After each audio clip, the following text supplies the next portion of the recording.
Assalamualaikum warahmatullahi ta'ala wabarakatuh. Ayuhal muslimin al-musyahidun al-kiram, rahimani wa rahimakumullah. Dimanapun teman-teman berada, semoga senantiasa diberkahi Allah Ta'ala. Alhamdulillah, wassalatu wassalamu ala sayyidina Rasulillah. Dalam kitab Nasaihul Ibad diceritakan dan dikatakan, diriwayatkan, ada seorang ahli hikmah memilih 4 kalimat yang berasal dari 4 kitab yang Allah turunkan kepada para nabi dan rasulnya. Tentu ini kemudian membuat kita semakin penasaran, di mana kita belum pernah sama sekali membaca kitab Zabur, membaca kitab Taurat, membaca kitab Injil. Bahkan terkadang kita karena sibuk dengan pekerjaan, kita juga jarang sekali membaca Al-Quranul Karim. Semoga kita semua diberikan oleh Allah Ta'ala rizki, baik waktu, kesempatan, dan keinginan untuk senantiasa membaca bertadarus terhadap Al-Quranul Karim. Amin ya Rabbal Alamin. Ikhtara ba'dul hukama 4 kalimatin. Orang-orang yang ahli hikmah memilih 4 kalimat min arba'ati kutubin, yang itu berasal dari kitab yang tadi saya sebutkan. Yang pertama, minat Taurah, adalah berasal dari kitab Taurat. Dikatakan di sana dipilih dari begitu banyaknya untaian kalimat yang ada di dalam kitab Taurah, dipilihlah 1 di antaranya adalah man radiya bima a'tahu Allah Ta'ala istaraha. Bahwa di dalam Taurat dikatakan, barang siapa meridai terhadap apa yang Allah berikan kepadanya, maka dirinya akan merasakan istirahat, merasakan kelonggaran yang dia rasakan, istarih terhadap urusannya, di mana fid dunya wal akhirah, yaitu mengenai urusan dunia dan akhirah. Itulah yang pertama di dalam kitab Taurat. Orang yang ridha, yang senang, yang tidak mengeluh terhadap apa yang telah Allah berikan kepadanya, maka dia akan mendapatkan kenyamanan, ketenangan, istirahat dirinya dari berbagai macam masalah, baik di dunia sampai di akhirah. Yang kedua, wa minal Injil, yaitu di dalam kitab Injil. Dikatakan di sana man hadama syahawat azza fid dunya wal akhirah. Barang siapa mampu merobohkan, menghancurkan syahwatnya, keinginan dirinya terhadap sesuatu hal, maka dia akan memiliki kemuliaan di dunia sampai di akhirah. Kenapa? Sebagaimana juga kita temukan di dalam Al-Quranul Karim, wa man khafa maqama rabbih wa nahan nafsa 'anil hawa fa innal jannata hiyal ma'wa. Orang yang mampu mengelola khaufnya, memanajemen hatinya untuk takut kepada Allah Ta'ala, kemudian juga mampu memanage keinginan nafsunya sehingga dirinya tidak terperdaya oleh nafsunya itu tadi, maka dia akan mendapatkan kemuliaan dari Allah Subhanahu wa Ta'ala. Sebaliknya, orang yang dia tidak memiliki khauf kepada Allah, kemudian hidupnya hanya sekedar menuruti apa yang ada pada dirinya, maka dia akan mendapatkan kehinaan dari Allah Ta'ala di dunia sampai di akhirat. Sebagaimana juga ada makalah yang mengatakan, waman himmatuhu ma yadkhulu fi batni waman himmatuhu ma fi batnihi faqimatuhu ma yakhruju min batnihi.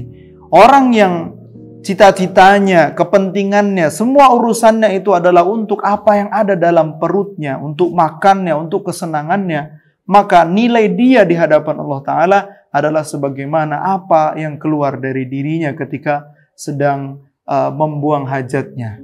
Itulah ukuran bahwa kaum muslimin dan muslimat rahimani wa rahimakumullah, janganlah diri kita terkalahkan oleh nafsu kita, menuruti semua keinginan keduniawian yang kita inginkan. Karena jikalau manusia diberikan lembah yang berisi emas begitu banyak, 1 lembah, maka manusia akan membutuhkan lembah dan menanyakan lembah yang kedua. Itulah nafsu manusia. Nasihat yang kedua dari kitab Injil. Kemudian yang ketiga, wa minaz zabur.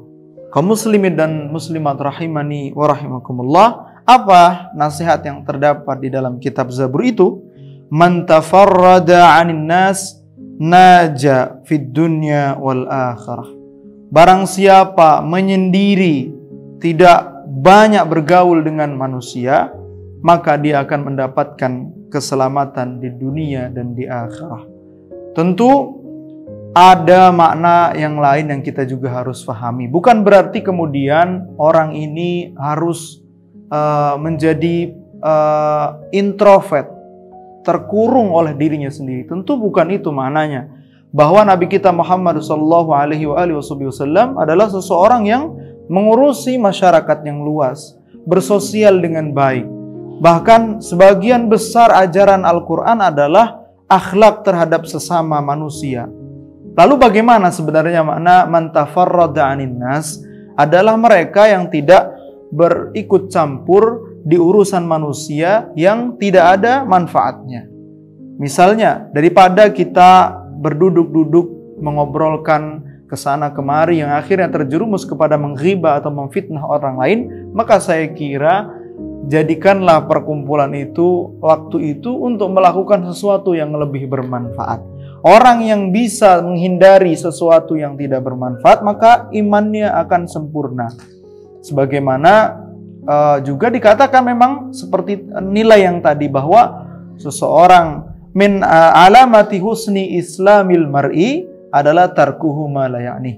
Ciri bahwa dia sudah memiliki Islam yang sempurna, yang baik menurut Allah SWT adalah dia mulai meninggalkan sesuatu yang tidak bermanfaat. Dan istighal bi a'malil khair wa a'malis salah wa a'malil bir. Dia mulai bersungguh-sungguh, mulai bersibukkan diri terhadap apa? Dengan sesuatu yang bernilai salih, kebaikan, bernilai kemaslahatan, bernilai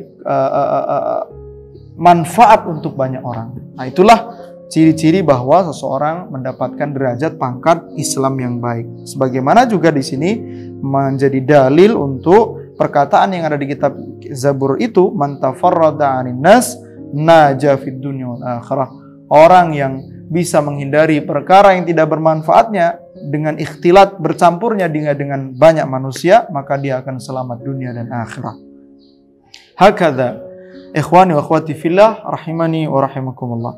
Dan kemudian wa minal furqan, yang terakhir adalah dari makna yang diambil dari kitab Al-Qur'anul Karim, kita akan mendapatkan makna sebagaimana disebutkan di sini, man hafazal lisan salima fid dunya wal akhirah. Barang siapa mampu menjaga lisannya, maka dia akan selamat di dunia dan di akhirah. Makna yang sangat begitu dalam.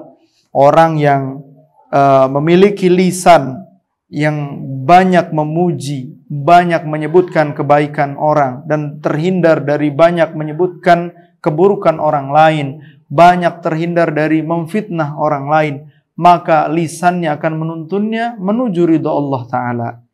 Itulah mungkin dari 4 kitab dan 4 kalimat yang dipilih begitu mulia dari kitab-kitab yang diturunkan oleh Allah Ta'ala.